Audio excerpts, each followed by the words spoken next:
and have the skull and bone symbol, which is the pirate symbol, because that's how they came here.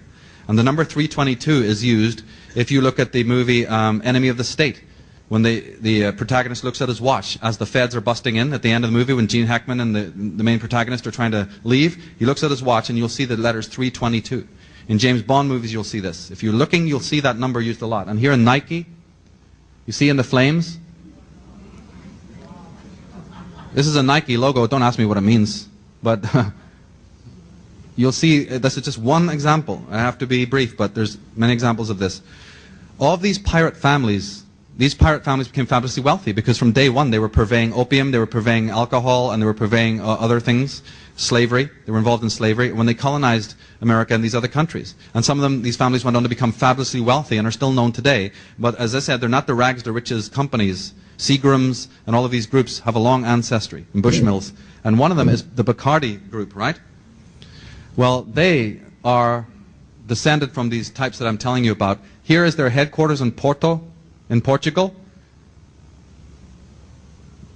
Those flames are 10 feet high.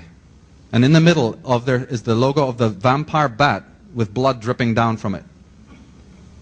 So I don't know what it tells you about a corporate headquarters that has flames and 10 foot high with a blood-soaked vampire bat for the logo. But you can guess what their consciousness is like. And the stream of dead bodies that they've left behind with their poison that they've been disseminating for generations.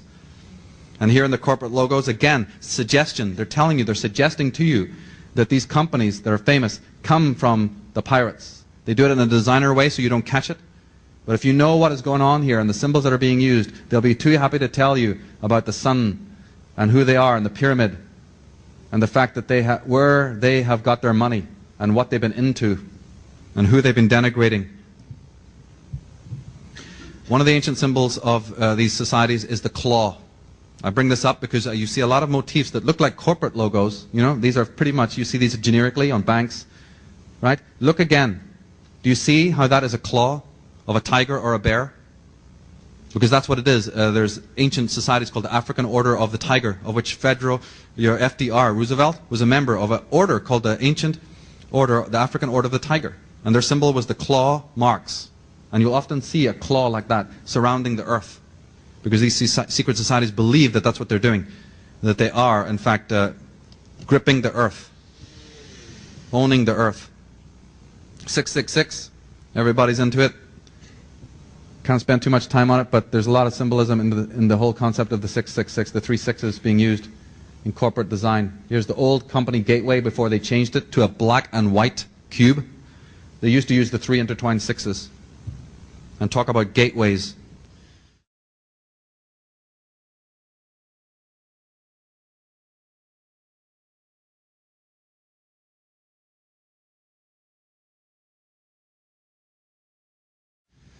But in the time remaining, I want to share with you some more of the connections between the corporate logos and astrology. And Friedrich Nietzsche summed it up. He said, as long as you still experience the stars as something above your head, you will lack the eye of knowledge and never know wisdom. And was he right? Because stars are everywhere. They're on everything. The zodiac is one of the archives that the designers and the media giants go to. Their designers know to go to the realm of Sabianism and talismans and magic and to astrology to look for, and to alchemy. They look to the esoteric in order to have, to be in business. Although this is a carefully guarded secret. And talking about the zodiac, the Bible says that God said, let there be lights in the firmament of the heavens to divide the day from the night, and let them be for signs and for seasons, for days and for years. Let them be for signs. The signs of the zodiac have an ancient history. The zodiac is where we get a lot of these symbols, because the 12 signs that you're familiar with, the 12 generic signs of the zodiac, there are actually 88 constellations altogether around the ecliptic. 88 symbols. You don't know about those, but the advertising people do. They research them. They're not going to use the ones that you're familiar with, because then we'd catch on, wouldn't we? So they use the other ones, or they'll tweak or change things around. I'm going to give you some examples of how they do that. But cities, as I said, were based on zodiacs. Here's Paris, divided into the 12 divisions, coming to the central arch with a phallic symbol in the middle. From the heavens, you have the constellations. They're not physically up there, it's just observation. But from there came the great symbols of the lion, for instance, and the crab. from the night sky. The first theater of mankind was the night sky, which he could draw the pictures of his mind. And lots of these logos, lots of these symbols that we recognize as astrological symbols, nothing negative in them, but then they turn up in the corporate world, as we'll see in a minute. Stars on flags, all over the place. One of them, if you're into this, by the way, if you have a plan to go on and do any of your own marketing in any field, it's very important to know what they do, because what they do, you can also do. You can take your power back and use the same motifs, but use it for positive reasons, proactive reasons. Know, just very basically, that in astrology, there are 4 signs: fire, water, air, and earth. But the corporate people mostly use the fire signs and the earth signs, because fire has to do with energy and libido and will to power, and earth signs have to do with money, materialism, and ownership and assets. So just even using astrology as a, what you call, a hermeneutic of understanding how corporate logos are used is very important. And then you can start using it based on your own chart, for instance, or the message that you're trying to get across. Using the 4 elements is a very handy way of doing it, because it involves colors and different other kinds of techniques that you can use. Here's a good example of how stars play a role. This is considered the bear, which is the generic grizzly of America, of California. No, it's not where the symbol comes from, because the red star in the corner gives it away. The bear that they're talking about here is Ursa Major, the bear, up there. And the star is the pole star that the bear turns around. So what you have there is an astrotheological motif disguised in another way. Very, very well disguised, as a matter of fact.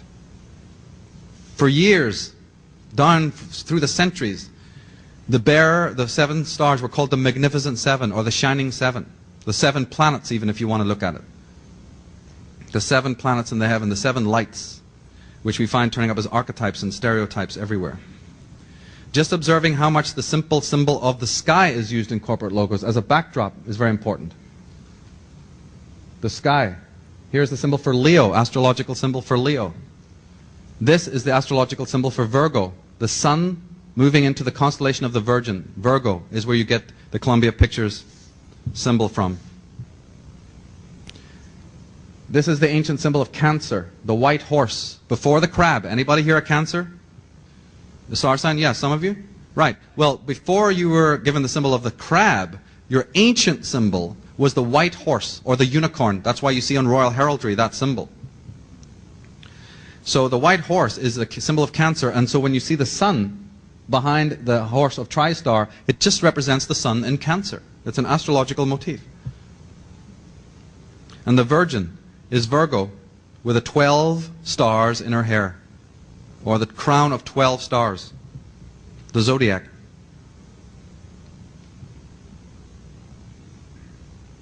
And the winged horse, as you see on heraldry here, represented Leo and Cancer, the constellations in the northern sky, right beside each other, the house of the moon, Cancer, and the house of the sun.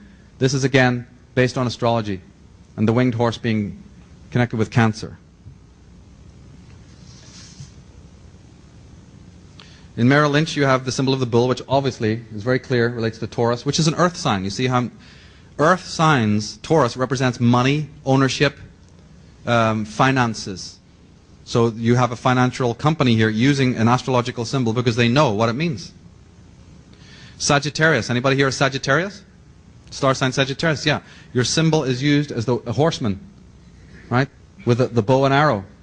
Here you find it. Look at the solar symbol on the bottle is already made like the sun, because Sagittarius is a fire sign.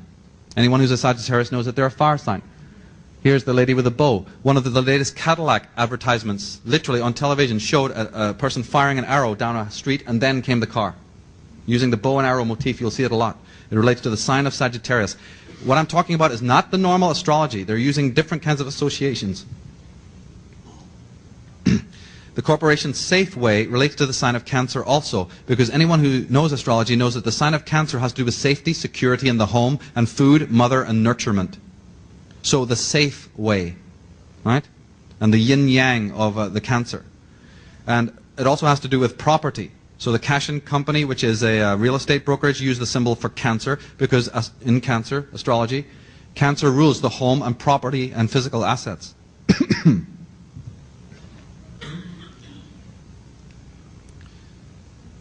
Remember we said that Freemasonry is the blue and red degrees? Right? The opening degrees of Freemasonry are called the red and the blue degrees.